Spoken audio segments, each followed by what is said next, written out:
As a professional communicator, you will find yourself dealing with one or more of these 5 difficult conversations in your career. So let's talk about what these 5 conversations are and how you might navigate them using freestyle scripts. You ready? Conversation number 1, delivering unpleasant news. Remember, when you have to deliver unpleasant news, the key to doing that is going to be your lead-in line and your closing line. Now, what you can put in between those two things is going to vary depending on the type of conversation, but lead-in lines and closing lines are key.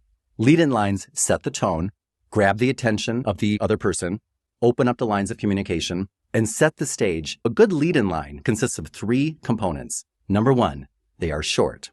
Number 2, you use the other person's name. And number 3, you use I language. Then you put a period and a pregnant pause. Here's what they sound like. Mark, I have some unfortunate news. Or, Mark, I need your help. Or, Mark, I'm concerned. That's it. When you hear people start conversations like that, it immediately signals that they are trained, polished, professional communicators, and it makes the person to whom they are speaking sit up, pay attention, and listen. They almost hold their breath the whole time because that beginning lead-in line sets such a powerful tone. And remember, a closing line helps us avoid one of the most common mistakes that professional communicators make after having delivered a difficult conversation. They don't know when to quit. And so after they say whatever it is that they needed to say, they start to trail off and they say, well, that's that. I just wanted to make sure that you knew that. And I'm really sorry that I'm the bearer of that news. But, well, I think that's, do you have any questions? Okay, I don't have any questions. So I think that's it. Remember, the only person who should be saying that's it or some version of that after they have delivered a message is Porky the Pig at the end of a Looney Tunes cartoon, not you as a professional communicator. That's what your closing line should convey, that this conversation is over and we're done. What you want to use generally is a closed-ended question. A closed-ended question is going to elicit a one-word response from the person to whom you ask it. So it could be something such as, do you need anything from me? Or, are we on the same page? Or, can I count on you? Any one of those types of closed-ended questions will encourage the other person to say, yes, you can. No, I don't have any questions. Yes, we're on the same page. And then you can simply wrap it up with a simple, great. I hope the rest of your day is a pleasant one. And now you are done. There are many different scripts that you can put in between your lead-in lines and closing lines. But if you don't have a lead-in line or closing line prepared, the power of whatever you put in between those two things will be greatly diminished. So do yourself and your message a favor. Create a lead-in line and a closing line before you deliver the meat of your message. Negotiating a pay raise. Negotiating a pay raise is a difficult conversation for just about anybody the first time, but it won't be after you use this simple strategy. Remember that leading up to your negotiation of a pay raise, that is the most critical part of the actual negotiation process. It's not going to be the actual talk. By the time it comes for you to sit down and have a talk about your future pay, you should already, in your mind, know how much you really deserve. How do we know that? Because the entire time leading up to that conversation, whether it's 6 months or a year, you should be keeping what's called a value journal. That value journal is a simple chart that you fill out on a daily basis. Every day before you leave work, you fill out what you did that day that was above and beyond what you're being paid for. What extra value did you bring to that organization? And then you want to quantify that in column B with how much extra revenue doing something like that brings to your organization. For example, maybe you were asked to fill in for someone else. Maybe you permanently were asked to take over someone else's job. How much are they paid? Did you do it for a day? Did you do it for a year? That goes into the quantifiable column. Or, for example, maybe you had a day where because of your superior customer service skills, you saved Mr. Jones, a customer who was upset, from leaving the organization. Now, you used skills that day that you did not learn in the organization. You learned them on your own because that's who you are, you're a professional, and you applied them in that organization. Therefore, you want to investigate things like, how much does it cost to get a new customer? The amount might shock you, but because they don't have to do that, you saved them that amount of money. Put that in the quantifiable column. Every day you want to fill out something that you did and how much more revenue or how much value that brought to the organization. Now, if come time for your raise talk, that value journal is empty, then you know it's going to be a pretty difficult negotiation because even you can't justify why you want more money. But if by the time you get to that meeting, your value journal is full, it's very simple. About a week before that meeting, remember that the people who make these decisions are frequently people that don't even know you. You are just a number to them. Perfect. Speak their language, numbers. Drop off a copy of that value journal with your supervisor or your manager or the person with whom you're going to have that meeting and tell them, hey, I know that in a week or so we're going to be having my review where the decision will be made as to how much of a raise I'm going to get. And I wanted to drop this off with you. If you could please share it with the CFO, the accounting department, HR, with anybody who might be involved in making that decision, I would appreciate that. And if you have any questions on it, you know where to find me, okay? When they look at what you have done and how you have made their job so much easier, they will pass out. People who use that strategy consistently report that they got not just the maximum raise, but more than the maximum raise that they even thought possible, and quite frequently paired that with a promotion as well. When it comes time to sharing constructive criticism, that can be very simple. But if you don't use a system, it can be very detrimental to your professional reputation. Remember that there are several rules when it comes to delivering professional criticism. Just remember rule number 1 and 2. Rule number 1 is do not deliver it unless you are asked to, or unless it is part of your job to deliver that. Once you have established, yes, I need to deliver that professional criticism, then step number 2 is use a system. Don't wing it. If you use a system, you will know I'm delivering this to the best of my ability. For example, a very simple one, under normal circumstances when you're delivering day-to-day criticism, could be the LBNT system. LB stands for liked best. NT stands for next time.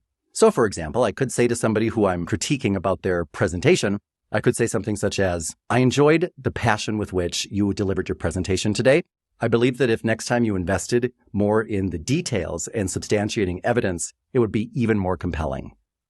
And right there, I told you something that I liked and told you not just what I did not like, but I told you what to do differently the next time to make it even better.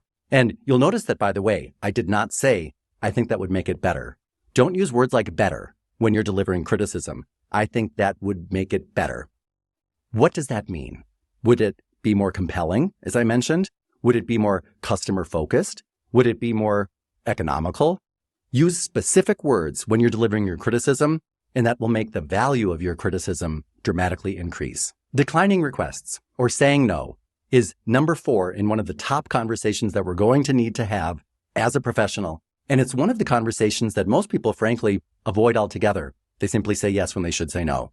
If you simply use a 3-step script, the next time you're asked to do something and you need to decline that request, it'll make your life so much easier and it will make delivering that no so much more effective. Here are the 3 steps that I recommend under normal circumstances for day-to-day requests that you can use when saying no. And these are 3 lead-in lines. Remember, lead-in lines can make your life so much easier. It's the beginning of sentences and it helps you fill in the end. Sometimes you don't even need to fill in anything. For example, I'd like to be helpful. However, I'm afraid. So I'm wondering. For example, let's say that you're asked to stay after work and your boss comes over and says, hey, I have a life. I know that you don't. So would you mind staying after work for a couple hours and helping us finish up some things? Because I got to scram. I'd like to be helpful. However, I'm afraid that tonight I have plans. So I'm wondering, could I come in and help you out in the morning? I'd like to be helpful. I'm starting out by saying, I'm a team player on your team. Number 2, however, I'm afraid. I'm letting you know I have challenges. And generally people only ask us for either what? Our time or our money. Therefore, if I've practiced saying things such as, however, unfortunately, I've made other plans. However, unfortunately, that's not in my budget. Those 2 answers cover 99% of things that people ask you for. So I'm wondering, and then suggest an alternative to show again I'm on your team. Could I maybe come in early in the morning and help you out? Now, when people push it, which they tend to do, all you have to do is use the broken record. The broken record is I'm going to repeat what I just said a minute ago. But unfortunately, over half the time, professional communicators cannot do that because they really don't know what they said a moment ago because they were winging it, which is the number 1 mistake professional communicators make. Not you if you use a freestyle script like the, I'd like to be helpful, however, I'm afraid, so I'm wondering. So if they push it and say, well, I really need you to stay after work today. Well, again, I would like to be helpful. However, unfortunately, I'm afraid that I have other plans. So I'm wondering, could I come in the morning and help you out? And generally by the third time you say, well, again, I'd like to be helpful, the other person will be like, all right. Perfect. Remember that you don't say no for other people. You say no for you. And number 5, submitting your resignation. This can be an especially difficult conversation because generally speaking, when we're submitting our resignation, we have mixed feelings because we're happy generally because we are deciding to transition to something else in our life. But generally speaking, we're anxious, we're nervous, or we feel bad about maybe leaving someone else at the office, maybe leaving our boss. But remember again, this is one of those conversations that really it's the preparation that makes the conversation easy. When you walk into your boss's or your supervisor's office because you want to do this in person so that you can leave the organization with your head held high, knowing when it was time for you to leave, you did it with professionalism and grace. So what you want to do is call the meeting. You're the one who's taking charge of the situation. And when you walk into the meeting, you want to hand your supervisor or your boss or whoever the person is that you believe would be the best person for this, and you want to hand them the letter that you prepared in advance, and we'll talk about that in a moment, and tell them, I have made a decision.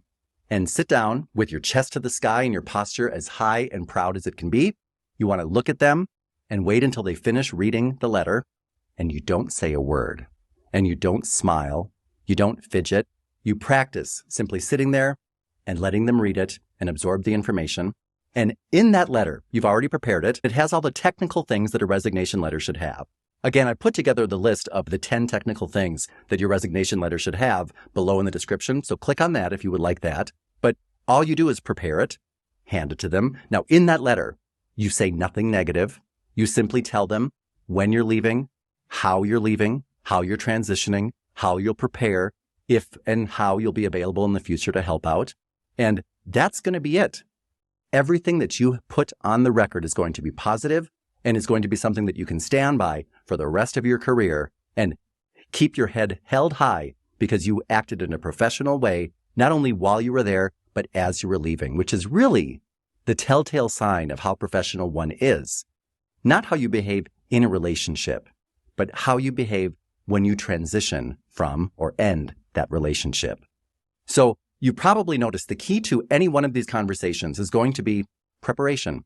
As long as you do not wing difficult conversations, but you approach them as a professional using skills and scripts and tactics, you're going to not only make those conversations easier for yourself, but you're going to make them more effective, and you will be known as a powerful, professional, savvy communicator. If you found value in this video, please consider subscribing to this channel. It's the best way to support us, and I would appreciate that. And don't forget to download your free copy of the rules. You can do that by clicking right below. And once you've done that, go ahead and check out this next video. If you liked that one, you're going to love this one. I'll see you in there.